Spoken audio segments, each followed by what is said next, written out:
Bismillahirrahmanirrahim. Assalamualaikum warahmatullahi wabarakatuh. Waalaikumsalam warahmatullahi wabarakatuh. Masih semangat kawan-kawan? Alhamdulillah, terima kasih sudah berhadir di sini. Semoga Allah selalu limpahkan rahmat dan salam, rahmat dan sayangnya kepada kita semua. Alhamdulillah Allah telah memberikan kita kesempatan. Yang tadi ada beberapa halangan dan alhamdulillah Allah itu memang luar biasa sekali ya. Dari pertama mati lampu sampai sekarang dengan orang yang masih semangat. Kemudian penghormatan saya kepada Bapak Kepala Sekolah, Bapak Wakil Kepala Sekolah, Bapak Ibu Guru yang ada di SMP, Quran semuanya. Terima kasih sudah berhadir seperti juga. Jadi pada hari ini pembahasan kita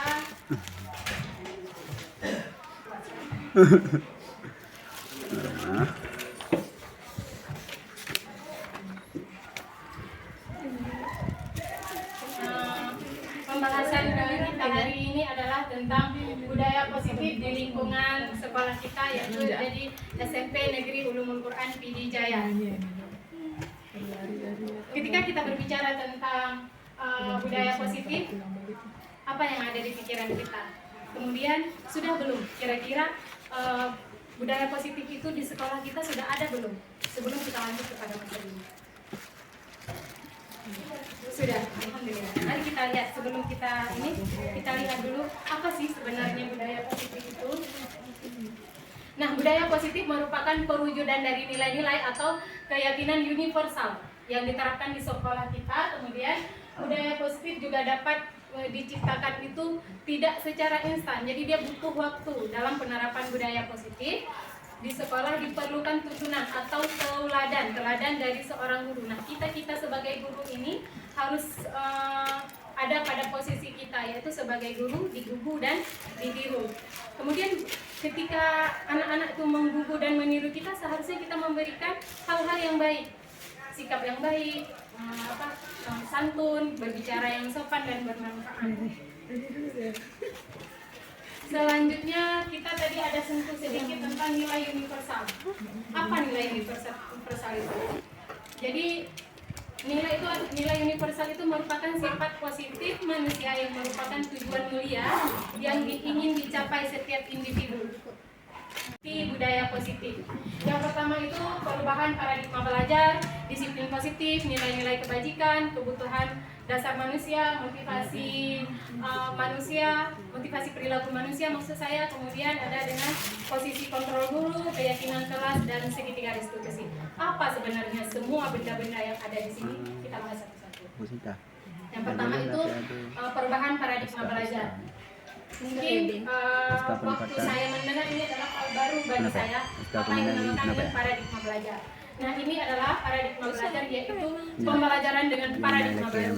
Pembelajaran dengan paradigma baru merupakan pembelajaran yang dirancang dengan prinsip pembelajaran berdiferensiasi, sehingga peserta didik belajar sesuai dengan kebutuhannya berdasarkan tahap pengembangan sesuai dengan teori psikologi modern untuk mewujudkan profil pelajar Pancasila, yaitu seperti yang ada di kurikulum Merdeka sekarang. Nah, ini dia profil pelajar Pancasila. Pasti kita tahu kan ada berapa semua profil pelajar Pancasila kita? Ada 6 ya. Nah, ini dia profil pelajar Pancasila. Pasti kita tahu kan ada berapa semua profil pelajar Pancasila kita? Ada 6 ya, ada 6. Yang pertama itu beriman, bertakwa kepada Tuhan Yang Maha Esa dan berakhlak mulia. Selanjutnya ada lagi bahwa guru itu bisa mengontrol murid. Kita bilang nggak bisa ini, harus begini gitu. Ada yang diperintahkan, ada yang dilarang. Itu dinamakan dengan teori-teori ada kontrol-kontrolnya. Kemudian ilusi bahwa kritik membuat orang merasa bersalah, dapat menguatkan karakter. Selanjutnya ilusi bahwa semua penguatan positif, efektif dan bermanfaat. Ilusi juga bahwa orang dewasa memiliki hak untuk memaksa. Kita sering nih sama anak-anaknya, apalagi kita sebagai guru, saya pribadi ya, sebagai guru tuh terlalu kayak membuat pola hidup anak, anjir lagi nyawa, nggak bisa kayak gini, harus begini, harus begitu. Nah, itu saya sering pergi begini-begini ya gitu, harus ngerjakan. Kayak saya tuh dulu sering mengatur kayak jadwal anak, sebelum ini kamu harus ini dulu gitu. Itu yang sering saya lakukan sebelumnya. Kemudian bagaimana kita harus mengubah paradigma stimulus respon kepada pendekatan teori kontrol. Ada seorang ahli mengatakan bila kita ingin membuat kemajuan perlahan, sedikit-sedikit ubahlah sikap atau perilaku kita. Namun bila kita ingin memperbaiki cara-cara utama kita, maka kita perlu melihat dunia. Bagaimana kita berpikir tentang manusia, ubahlah paradigma kita, skema pemahaman dan penjelasan aspek-aspek tentang realitas. Misalnya ada stimulus ini. Bagaimana kita bisa merubah dari paradigma stimulus respon kepada pendekatan teori kontrol. Kita sering begini, realitanya kebutuhan kita itu sama. Ternyata kita tidak sama kebutuhannya. Setiap orang itu punya kebutuhan yang berbeda-beda. Kemudian ada juga kita ini, semua orang melihat hal yang sama. Misalnya, ketika ada saya berada di sini, saya berpikir bahwa keadaan yang ada di sekitar kita ini akan sama. Ternyata tidak, masing-masing kita punya sudut pandang yang berbeda-beda. Selanjutnya, perilaku buruk dilihat sebagai kesadaran. Jadi teori kontrolnya menjadi semua perilaku memiliki tujuan. Selanjutnya, orang lain bisa mengontrol saya.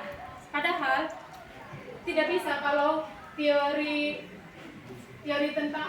kontrol tentang dunia tidak bisa. Ada lagi pemaksaan pada saat-saat bujukan gagal. Pemaksaan ada pada saat bujukan gagal. Itu dari stimulus responnya. Kalau teori kontrolnya kolaborasi,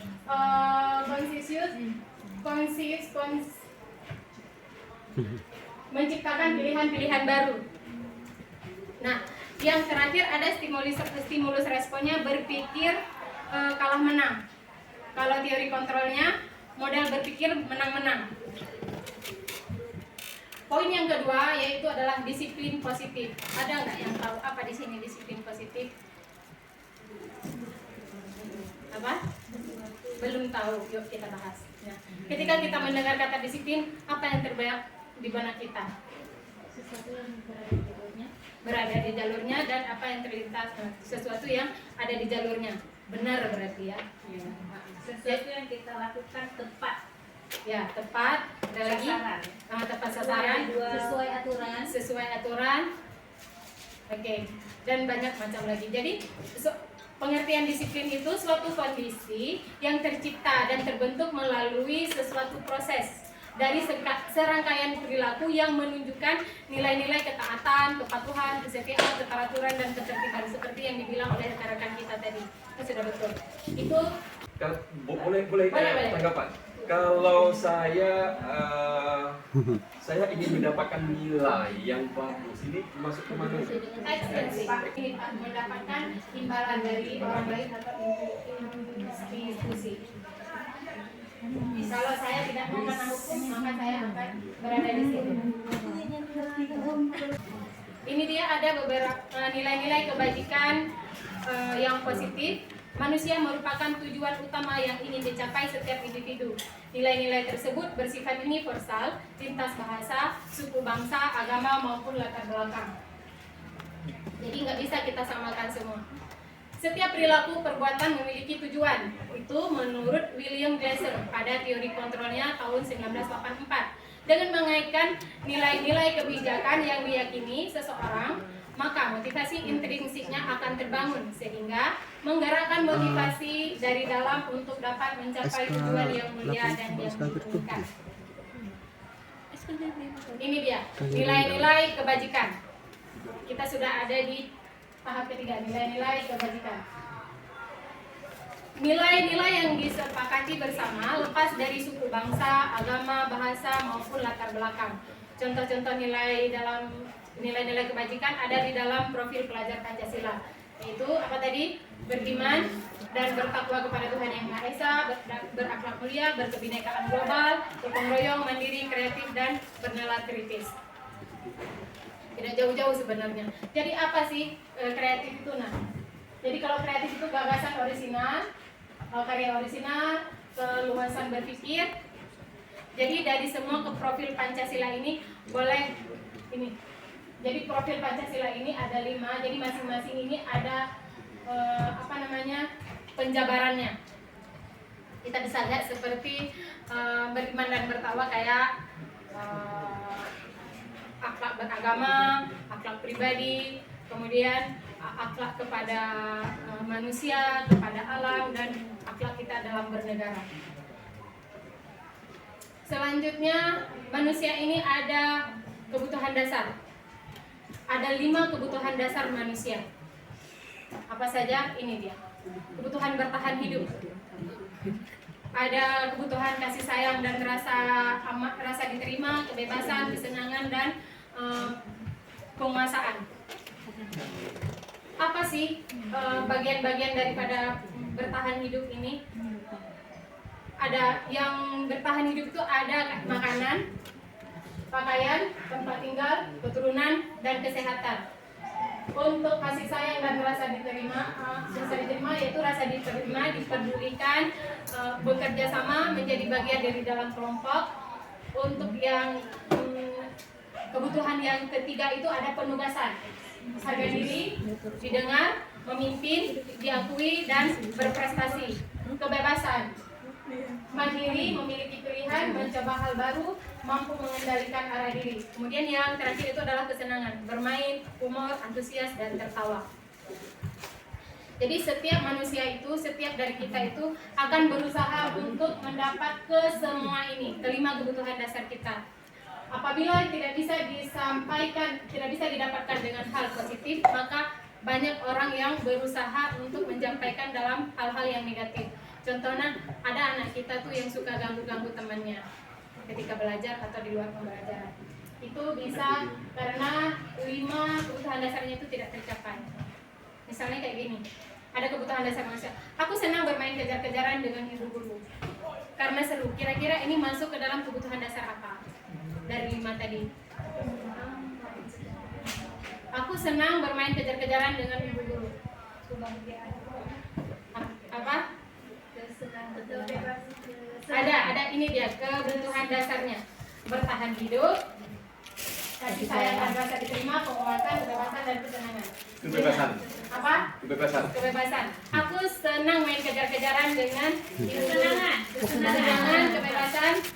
Nah, kita lihat kesenangan. Iya. Apa? Anda belum beruntung. Belum beruntung. Nah, untuk pertanyaan yang kedua, ibu kejar aku karena ibu guru sayang aku. Itu masuk ke dalam penguasaan. Kasih sayang, apalagi? Ada lagi yang mau coba? Ini yang nomor 2. Ibu kejar aku karena ibu guru sayang aku. Tetap kebebasan. Oke, mantap juga. Jadi dari ini tadi akhirnya. Nah, selanjutnya pada poin yang kelima, motivasi perilaku manusia. Nah, apa dia? Kita cek. Motivasi perilaku manusia itu ada motivasi ekstrinsik. Kira-kira apa dia motivasi ekstrinsiknya? Kita cek ya. Untuk menghindari ketidaknyamanan, hukuman yang akan terjadi apabila tidak melakukannya. Mendapatkan imbalan yang lain, mendapatkan imbalan dari orang lain atau intuisi apa yang akan saya kerjakan apabila saya bisa melakukannya. Untuk menghargai diri kita sendiri, saya akan menjadi orang yang seperti bila saya melakukan seperti apa. Ini seperti yang kita inginkan, bukan paksaan dari siapapun atau bukan karena penghargaan dari siapapun. Itu dinamakan dengan motivasi intrinsik, yaitu motivasi memang kita yang mau, bukan karena orang lain. Kalau bahasanya ini orang guru, saat kita hadir mengajar di kelas tepat waktu, motivasi apa ya Anda dari tindakan kita? Intrinsik dan ekstrinsik, dua-duanya. Ya kalau misalnya ya kita kadang-kadang ada unsur intrinsik, ada unsur ekstrinsik ya. Tetapi usahakan nanti saya maupun teman-teman yang lain juga kita sama-sama harus dari intrinsik. Ya kita sama-sama berusaha ya. Bismillah ya, Bismillah kitanya yang mau, bukan karena teguh, bukan karena dilihat orang, bukan karena dapat apresiasi dari siapapun. Selanjutnya, apabila kita datang tepat waktu, jadi insya Allah kita sama-sama merubah dari ini menjadi ini. insya Allah ya, karena berubah sama-sama. Jadi guru itu harus dikuku dan ditiru. Kemudian ada lagi di poin yang ke-6 tadi, yaitu posisi kontrol guru. Sebenarnya kita punya posisi kontrol. Nah, posisi kontrol ada sebagai penghukum, pembuat rasa bersalah, sebagai teman, pemantau, dan manajer. Nilai yang paling tinggi adalah manajer. Selanjutnya, apa sebagai penghukum itu? Saya sering sebagai penghukum. Mungkin teman-teman saya tidak tahu ada di posisi mana ya. Posisi ini masih dilakukan oleh beberapa orang guru, termasuk posisi yang kelima itu sebagai guru. Oh, sebagai teman. Guru mengontrol siswa melalui persuasi, tidak akan menyakiti murid, bersikap akrab dan berkata ramah. Kadang-kadang saya juga ada di posisi saya masih dengan mengharapkan lebih cepat dalam menyelesaikan masalah tanpa memikirkan dampak buruk yang ditimbulkan. Biasanya melontarkan pertanyaan-pertanyaan yang menyakiti dengan gestur menunjuk-nunjuk, menghardik, mata melotot, sehingga menjadikan murid pendendam, membentak dan menyalahkan orang lain. Ini dulu saya sering marah anak-anak. Sekarang saya tinggal dikit aja. Masih dalam proses perubahan. Saya sering marah anak. Geram. Iya kan? Saya ada di sini. Saya tidak tahu teman-teman mungkin ada di mana. Saya mau bilang dulu di sini ada, tapi enggak kalah sih. 25% dulu ya. Karena itu ada. Ini. Tapi selanjutnya ada posisi kontrol pembuat rasa bersalah. Ini juga ada saya. Kita lihat apa ini. Akan berkata lebih lembut. Nah, Tapi mengejek. lebih lembut bukan? Tapi katilana. Ini kan akan menciptakan keinginan yang membuat orang lain merasa tidak nyaman, merasa bersalah, bahkan merendah diri. Pada posisi kontrol ini berdampak pada penilaian diri yang buruk. Murid akan merasa bersalah dan tidak berharga. Akibatnya, murid dengan perasaan tertekan ini akan tiba-tiba meletus amarahnya sehingga dapat menyakiti diri sendiri dan bahkan orang lain. Nampak posisi ini ada dua medium. Ada sisi positifnya, ada sisi negatifnya. Sisi positifnya dapat menjalin hubungan baik antara guru dengan murid. Itu yang baiknya. Tapi yang tidak baiknya akan muncul rasa ketergantungan murid terhadap kita. Jadi semua ada baik dan tidak. Dengan peraturan-peraturan dan konsekuensi. Dengan menggunakan sanksi atau konsekuensi, guru dapat memisahkan hubungan pribadi dengan murid. Dampaknya, murid memahami sanksi yang harus dijalankan karena telah melanggar salah satu tata tertib atau peraturan sekolah. Nah, ada di manajer. Semoga kita akan segera seperti ini. Bagaimana ya? Guru berbuat sesuatu bersama murid, mempersilahkan murid mempertanggungjawabkan perilakunya dan mendukung murid agar dapat menemukan solusi atas permasalahannya sendiri. Nah, jadi kita di sini tidak menyalahkan murid, tidak menghukum murid, tidak. Jadi kita sama-sama mempersilahkan murid mempertanggungjawabkan segala perilakunya atas apa yang sudah dilakukannya harus bisa dipertanggungjawabkan. Yes. Boleh. Ya ini deh teori motivasi. Yang seperti kita bilang tadi ada sebagai hukuman.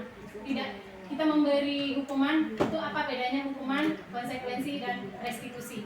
Kalau hukuman itu tidak terencana tiba-tiba berupa dia baik hukuman berupa fisik dan psikis. Kadang kita marah anak-anak itu termasuk dalam hukuman psikis. Kalau kita cubit termasuk dalam hukuman fisik. Dan dia tidak terencana, bisa keyakinan keras juga meyakini keyakinan sekolah. Nah, nilai yang perserta.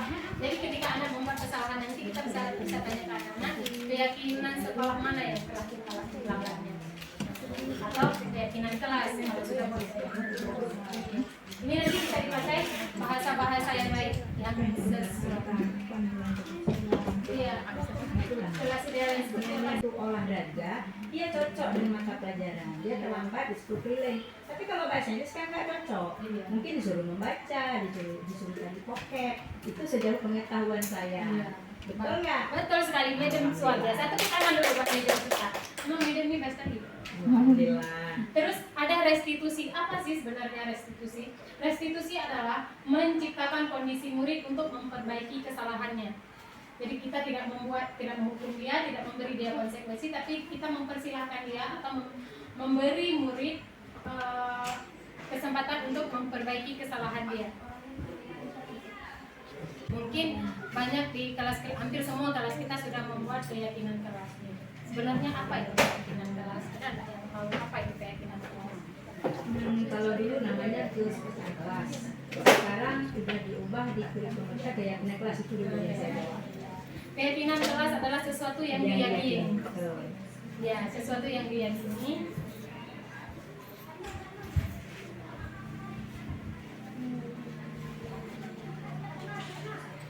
Sesuatu yang diyakini. Nah, keyakinan kelas juga berupa pernyataan universal. Pernyataan keyakinan kelas senantiasa dibuat dalam bentuk positif.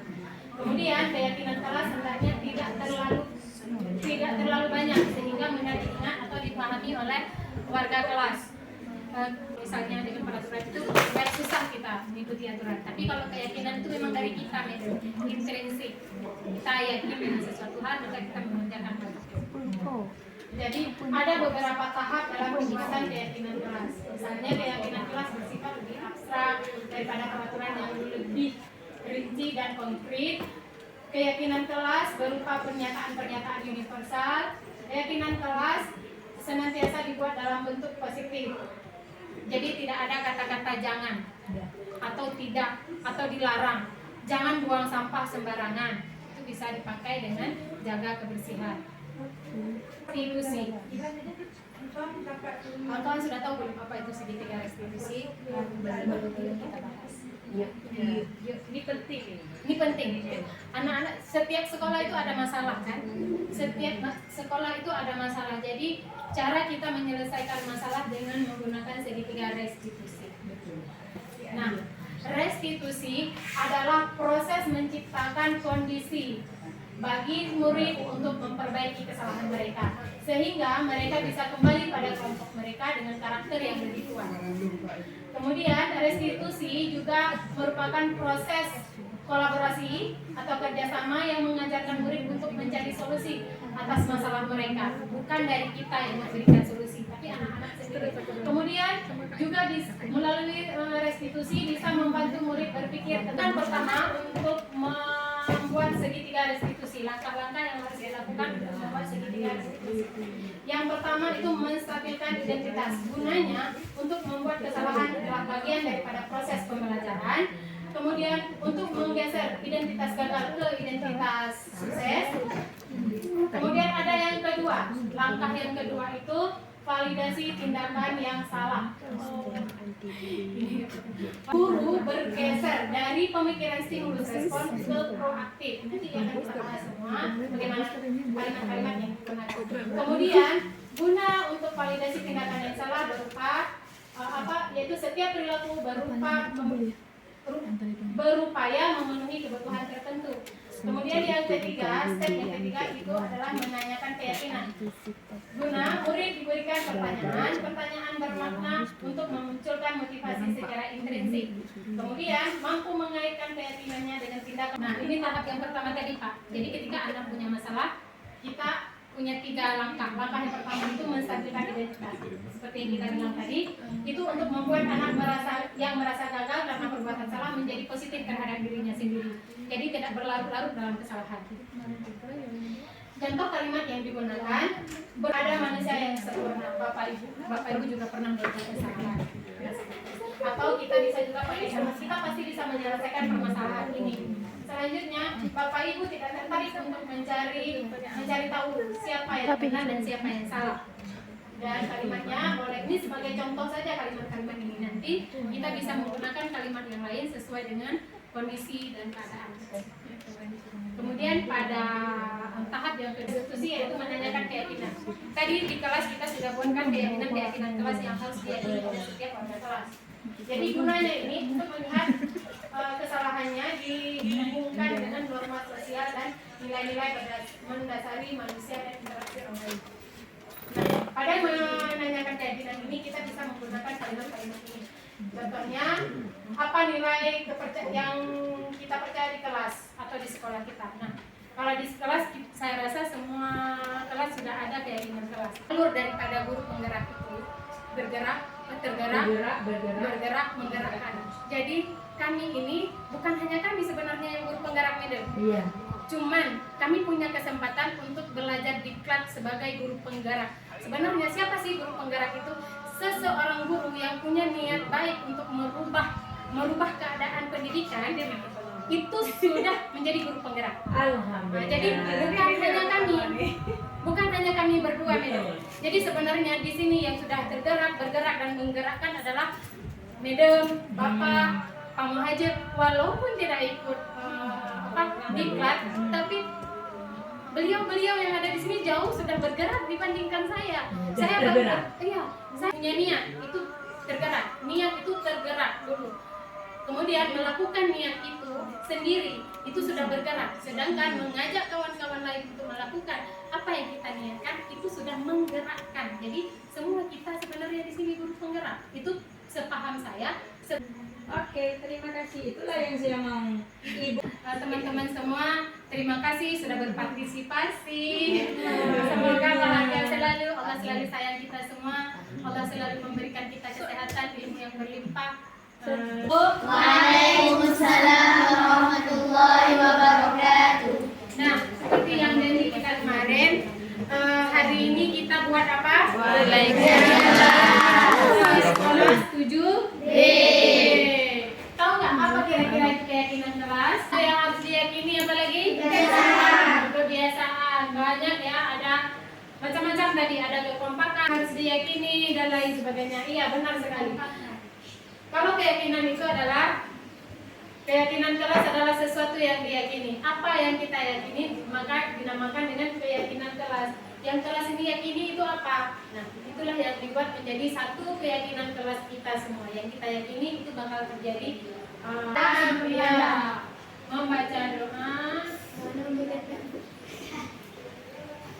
Membaca doa sebelum belajar apa lagi? Masuk kelas 1. Masuk kelas 1. Oke, lagi Memperhatikan. keren. Mematuhi aturan kelas apa lagi? Menjaga kebersihan kelas. Menjaga kebersihan kelas apa lagi? Melepas sepatu. Melepas sepatu apa lagi? Melepas sepatu saat masuk kelas ya? Melepas sepatu saat tidak makan dan minum ya? Minum di kelas sangat jam belajar ya? Kemudian apa lagi? Tidak membuat keributan. Tidak membuat keributan. Oke.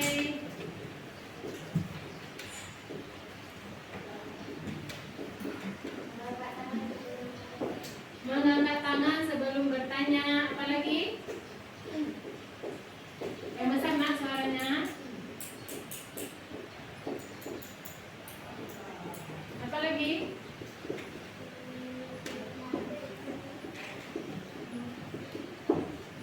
Menghormati guru. Menghormati guru. Apa lagi? Menjaga guru saat menjelaskan. Menghormati guru. Menjaga guru saat menjelaskan. Apa lagi? Jangan memilih. Apa lagi nak? Apa? Membantu kawan yang susah. Membantu kawan yang susah. Bagus. Apa lagi? Ada lagi? Tidak memfitnah dan mengejek-ngejek kawan. Tidak memfitnah dan mengejek-ngejek kawan. Ada lagi? Tidak berbicara saat guru menjelaskan. Memfitnah. Mengajar kawan saat Secara tidak bisa. menerangkan kawan saat tidak bisa. Keluar tanpa Apa? Jangan keluar tanpa izin. Oh, jangan keluar tanpa izin. Apa tadi di situ ada apa?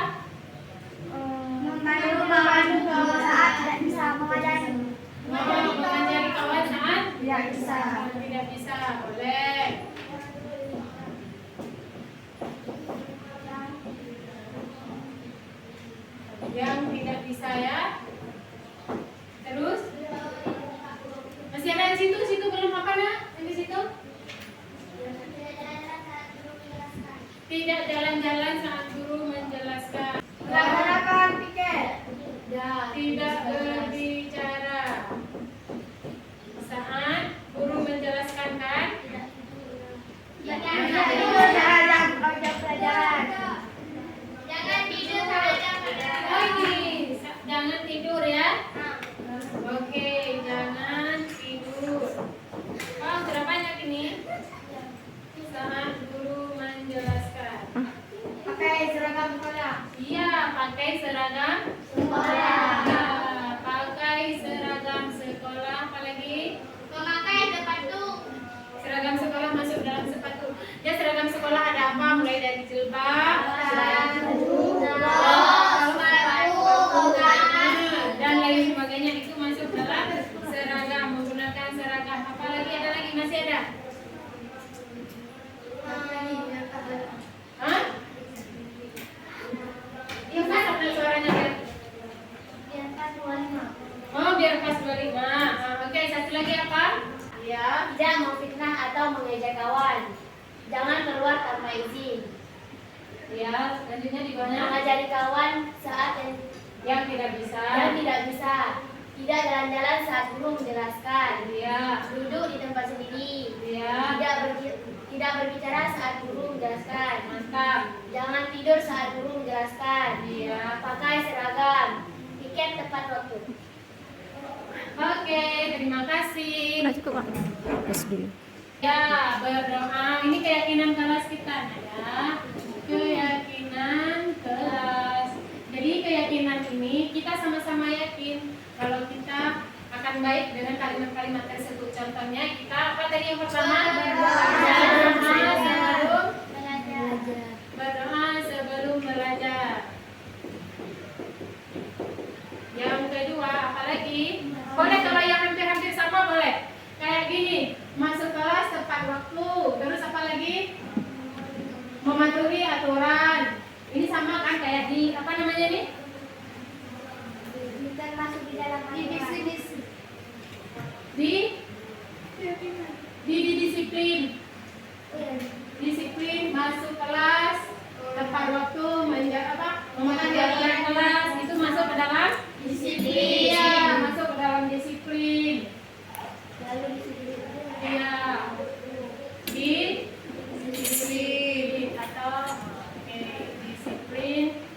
Kemudian yang ketiga, apa lagi yang ketiga? Membersihkan kelas, menjaga kebersihan. Apa lagi? Melepas sepatu. Apa lagi? Pakai seragam. Pakai seragam masuk ke mana? Disiplin. Apa lagi? Tiket Tiket tepat waktu. Apa lagi yang masuk dalam disiplin? Menghormati guru. Itu saling menghormati. Saling menghormati. Saling minta, saling nyanyi. Saling menghormati dan menyayangi. Iya, menyayangi.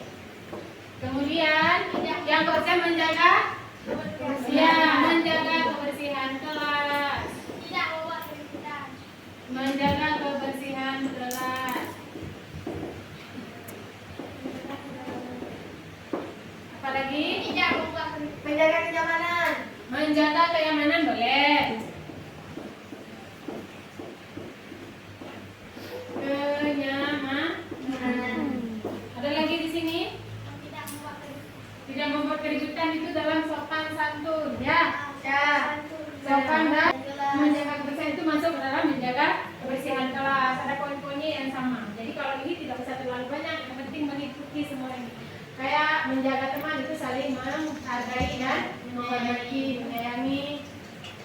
Apalagi tidak mengejek, berarti itu harus menghargai dan menghormati. Oke, kayaknya pakai seragam masuk ke dalam disiplin, menjaga kedisiplinan ini ya. Disiplin, menjaga disiplin, menjaga kedisiplinan.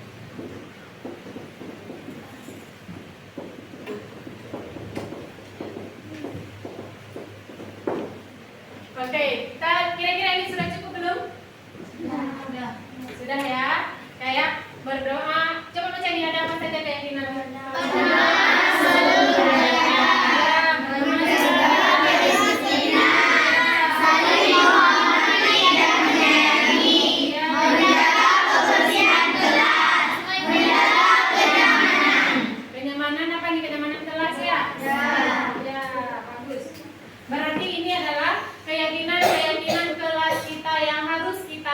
dan kita harus yakini dengan kita menjaga kebersihan kelas, kita yakin dengan semua ini. Contohnya, kenapa kita pakai helm ketika kita bawa motor? Agar tidak ditilang. melindungi dari kecederaan, Agar tidak ditilang. selamat, agar apa lagi? Agar tidak ditilang. Agar tidak terjadi mematuhi peraturan Peraturan lalu lintas, apa lagi? agar tidak ditilang. Agar tidak ditilang. Nah, ada beberapa faktor pakai orang pakai helm. Ada untuk menjaga apa tadi? Kecelakaan, agar tidak ditilang. Apalagi? Agar selamat. Nah, dia biasanya kalau yang kelas kita mencoba baca yang jelas, siapa mau baca? Oke, yang besar suaranya ini. Keyakinan kelas 1. Berdoa sebelum belajar. 2. Menjaga kedisiplinan. 3. Saling menghormati dan menyayangi. 4. Menjaga kebersihan kelas. 5. Menjaga kenyamanan kelas. Oke, setuju kita semua ini? Setuju. Oke, mantap sekali. Sekian untuk keyakinan kelas kita hari ini ya. Oke, sekian terima kasih. Assalamualaikum warahmatullahi wabarakatuh. Waalaikumsalam warahmatullahi wabarakatuh.